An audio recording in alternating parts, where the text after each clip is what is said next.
I don't know if there's some agreements on this or. So we It's did, my motion. It's my motion, Your Honor. Sorry, Chelsea. The parties are in substantial agreement as to the main issue here, which is the sale, and also they've agreed on the listing agent. Council have shared alternate versions of a final order that I don't believe need to be argued at this time. I have prepared or refined a simpler order that is before the court, and it still would obviously allow the parties to engage the court if they reach any substantial disagreement along the way. But the good news is that they both agreed to sell, they both agreed to the listing agent. Ms. Baldwin? you.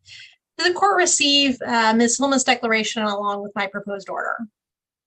I received, yeah, I did. Okay, very good. So I do have concerns with Ms. Penta, Mr. Penta's proposal. First off, it doesn't deal with who is going to pay the mortgage, maintain the property currently. That should be managed prior to sale or while we await sale. Second, it sets the listing price too low. Mr. Penta certainly isn't an expert. He's not provided any expert materials sufficient to set the list price. My proposed order is essentially that the expert we've agreed on, Ms. Ewald, will assist the parties in setting the price, the list price. If the parties can't agree, it sets forth a procedure for how we can resolve that quickly and efficiently. And the same with the sale price.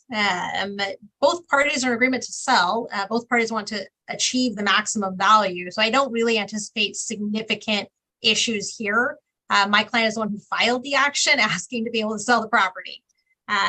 Next, my order deals with necessary repairs. Both orders do to some degree.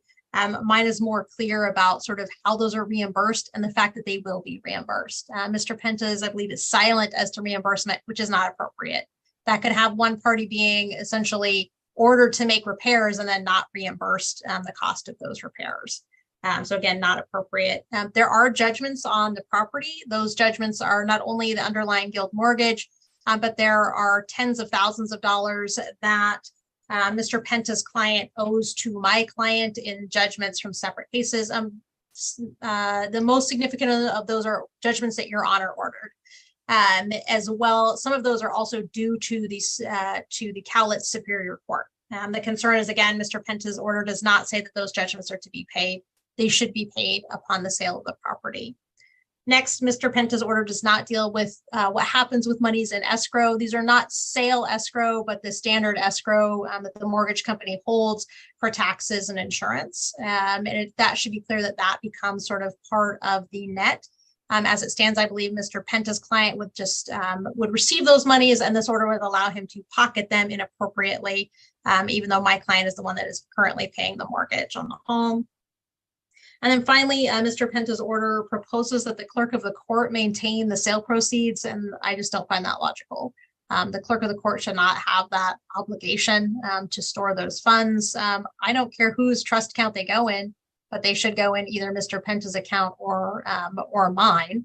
To my knowledge, neither attorney's ever mishandled funds from our trust accounts. There's no reason to place it with the clerk of the court. That's just odd. So I'm asking the court enter my order. It resolves and deals with all of the issues and instead of sort of cherry picking ones and leaving significant ones such as existing judgments on the property undetailed.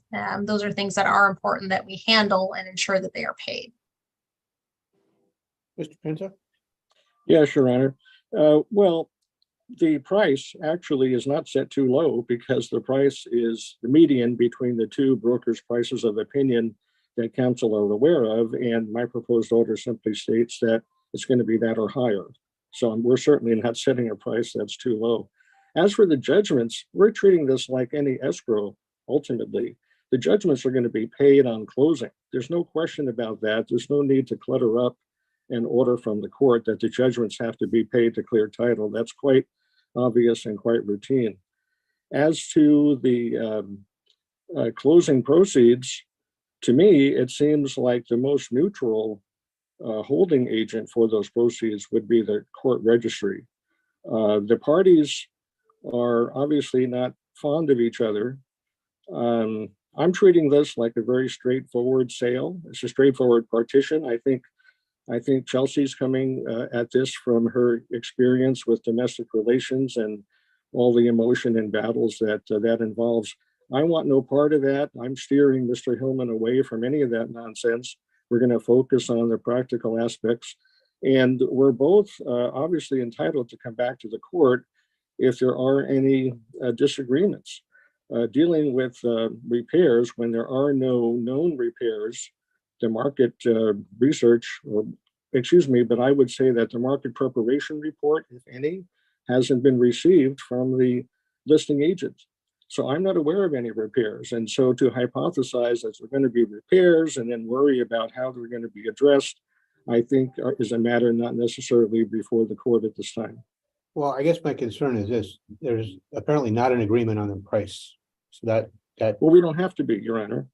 We don't have to be in agreement on the price because the price is going to be set by the listing agent. And number 3 in my proposed order is simply stating that if the price is not $331 or more, then we'll bring it back to the court if the parties can agree. I expect that they'll both agree if it's higher to that.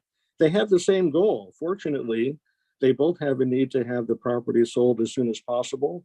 And I expect that we will defer to Sherry Evolve in this matter in terms of any market preparation and final pricing. That's why my order is better, because it doesn't have a specific number that's essentially setting a floor or a ceiling for the price. It allows our agreed expert to assist the parties in setting that, and then creates a method for the parties to quickly and efficiently resolve any dispute. And similarly with the sale, is if the parties dispute, there's multiple offers and those offers have different contingencies, how do we resolve that? If somebody says, oh, I want the contingent offer because that's worth, $25,000 more, the other person wants it not to be contingent, maybe there are differences that are both bona fide per Mr. Penta's proposed order, but how do you select between them? Mr. Penta's order doesn't have essentially anything built in where mine does. And that's because offers are really time sensitive often, where you have to have a decision made within 48, 72 hours. And so mine has a mechanism built in for us to get a quick answer from the court. So that's why, again, in the list price, haven't set a floor or a ceiling, because that's really the expert's job.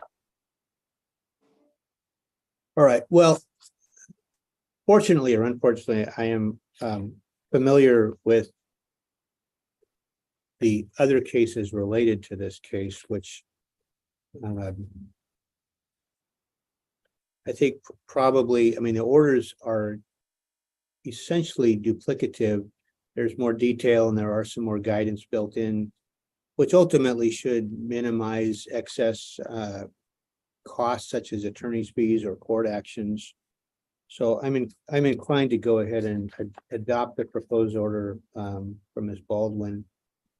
Mr. Penta, if you're concerned about the money going into the trust account, which I think either one of your trust accounts probably makes more sense than the clerk, just because it's simpler to deal with. You don't have to come back, get a court order, get it out. I can put it in your trust account if you're more comfortable with that. It doesn't really matter. Yeah. I have no opinion. Yeah, it can go in his or mine. Doesn't matter. Mr. Penta? I'm prepared to have the funds in my client trust account. Okay. I'll make that one change on line 7. And that'll be the only change, and I'll adopt the order. I think it does give a little more guidance and covers a little more of the potential. I think just sets a little better guidelines. So I'll adopt that order with that one change. I think, Your Honor, that you'll be changing number 6 as well in that regard then. There's also a reference to correct. Thank you. So 6 and 7 will both refer to Mr. Penta's trust account. Good. And I have signed that order. All right. Have a good afternoon. Thank you. Thank you.